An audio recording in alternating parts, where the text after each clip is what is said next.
ស្ដីបងប្អូនទាំងអស់គ្នាថ្ងៃនេះខ្ញុំមកបង្ហាញពីរបៀបធ្វើឆាខ្វៃបងប្អូននិយាយទៅនៅខាងខ្ញុំនេះព្រោះដោយសារតែរៀងពិបាកទិញមិនកាលនៅស្រុកខ្មែរយើងធ្លាប់ពេលណាដែលយើងចង់ញ៉ាំឆាខ្វៃយើងទៅសាទិញ2 500ឬក៏1 500អញ្ចឹងណាបងប្អូនស្រួលហើយយើងមិនបាច់ហត់ធ្វើប៉ុន្តែបើយើងនៅនេះពេលណាដែលយើងចង់ញ៉ាំឆាខ្វៃយើងត្រូវទៅទិញនៅកន្លែងហាងរបស់វៀតណាមឬក៏ហាងបារាំងក៏មានដែរបងប្អូនប៉ុន្តែភាគច្រើនគេធ្វើស្រាប់ប៉ុន្តែបើសិនជាហាងវៀតណាមគឺគេធ្វើលក់ថ្មីដូចថាគេធ្វើមកផឹកអញ្ចឹងតែយើងទៅទាន់បានញ៉ាំតែទៅមិនទាន់គឺអត់បានញ៉ាំទេឆាខ្វៃបងប្អូនប៉ុន្តែបើសិនជាយើងចេះរបៀបធ្វើអញ្ចឹងអត់យូរទេបងប្អូនយើងធ្វើលាយម្សៅហើយយើងទុកនៅក្នុងទូទឹកកកតែ2 ម៉ោងហើយអាចយកមកញ៉ាំបានហើយរបៀបធ្វើអត់ពិបាកទេបងប្អូននិយាយទៅឲ្យតែយើងមានគ្រឿងគ្រប់ធ្វើតែមួយផ្លែតទេហើយដែលធ្វើវីដេអូចែកម្លែកនេះមិនមែនថាបកកែធ្វើឬក៏ធ្វើឆ្ងាញ់អីណាបងប្អូនគ្រាន់តែថាពេលខ្លះយើងចង់ធ្វើញ៉ាំអញ្ចឹងអាចមកញ៉ាំបានរសជាតិយើងទទួលយកបានអញ្ចឹងគាត់តែយើងធ្វើចែកម្លែកយើងធ្វើសម្រាប់តិចតួចយើងញ៉ាំនៅផ្ទះអញ្ចឹងណារសជាតិប៉ុណ្ណឹងសម្រាប់ខ្ញុំអូខេអាចទទួលយកបានគាត់ថាវាមិនឆ្ងាញ់អីណាស់ទេបងប្អូនគ្រាន់តែថាពេលយើងចង់ញ៉ាំអីអញ្ចឹងមិនពិបាកទៅទិញគេអញ្ចឹងណាបងប្អូនយើងមានរបស់យើងធ្វើញ៉ាំនៅផ្ទះខ្លួនឯងអញ្ចឹងទៅស្រួលហ្នឹងហើយយើងចង់ញ៉ាំពេលណាក៏បានដូចនឹកឃើញឃ្លានអញ្ចឹងចង់ឡើងមកជៀនមកពី10យប់អីអញ្ចឹងឲ្យយើងធ្វើញ៉ាំបានអញ្ចឹងណាចំពោះគ្រឿងផ្សំដែលយើងធ្វើហ្នឹងមានអីខ្លះខ្ញុំបានដាក់អក្សរបញ្ជាក់នៅលើវីដេអូហ្នឹងបងប្អូនហើយមិនឆ្ងល់ទេណាថាមិនក៏ធ្វើដំបូងឡើយឃើញដាក់នៅក្នុងចានវែងទៅបន្ទាប់មកឃើញយកចេញពីថង់ផ្លាស្ទិកហ្នឹងព្រោះដោយសារតែដំបូងឡើយខ្ញុំដាក់ចានខ្លះផ្សេងនៅក្នុងទូអញ្ចឹងណាដល់ពេលវាឆ្អៀតពេកហើយតែអញ្ចឹងខ្ញុំក៏ដូរដាក់ថង់មកបងប្អូនហើយបងប្អូនរបៀបចៀនហ្នឹងបងប្អូនដំបូងឡើយយើងសកន់ហើយយើងមើលមកល្មមយើងកុំយកកុំឲ្យចង់និយាយថាកុំឲ្យស្ដើងពេកហើយក៏កុំឲ្យក្រាស់ពេកដែរពេលណាបើសិនជាក្រាស់ពេក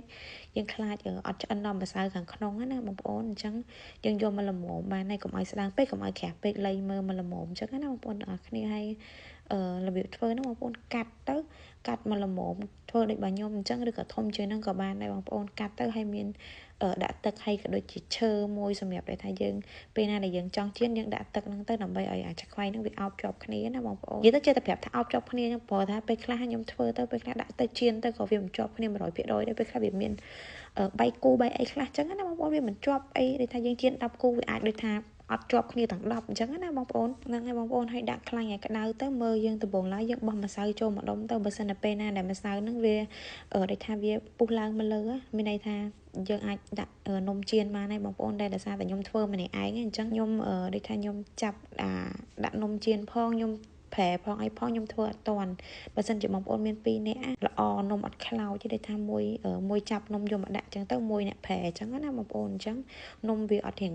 ក្រហមខ្លាំងមកល្មមដូចថាវាអត់មើលទៅរៀងដូចខ្លោចអញ្ចឹងប៉ុន្តែនំខ្ញុំអត់ខ្លោចទេគ្រាន់តែវាដូចថាវារៀងក្រហមពេកអញ្ចឹងណាបងប្អូនបើសិនជាបងប្អូនមាន2នាក់ឈរប្រែត្រឡប់ទៅធ្វើអញ្ចឹងលឿនហើយនំយើងបានពណ៌ស្អាតទៀតបងប្អូនខ្ញុំធ្វើម្នាក់ឯងខ្ញុំធ្វើអត់តាន់អញ្ចឹងណាហ្នឹងហើយអញ្ចឹងអត់មានអីច្រើនទេបងប្អូនជៀនរបៀបហ្នឹងហើយបើសិនជាបងប្អូនមើលវីដេអូអត់យល់កន្លែងហ្នឹងអាច comment សួរក៏បានឬក៏ឆាតមកសួរក៏បានដែរដែលថាយើងពិភាក្សាគ្នាព្រោះដែលថាមុននឹងខ្ញុំចេញវីដេអូហ្នឹងពេលខ្លះទៅយើងក៏វាមិនដែលថាធ្វើជោគជ័យ100%ទេដែរគ្រាន់តែថាចេះចែកម្លែកគ្នាអញ្ចឹងណាអញ្ចឹងវីដេអូហ្នឹងអត់មានអីច្រើនទេបងប្អូនអរគុណច្រើនសម្រាប់ការ like share comment អរគុណច្រើនមែនតើបងប្អូនបើសិនជាអត់មានបងប្អូន like share comment ហ្នឹងក៏ខ្ញុំអត់មានកម្លាំងចិត្តធ្វើវីដេអូហ្នឹងដែរហើយកម្លាំងចិត្តដែលធំបំផុតហ្នឹងគឺលុយពេលណាដែលបង្ហោះទៅវាបានលុយអញ្ចឹងណាបងប្អូនតិចច្រើនឯងមិនដឹងឲ្យយកនិយាយត្រង់ទៅបងប្អូនព្រោះដោយសារតែខ្ញុំចិត្តលុយ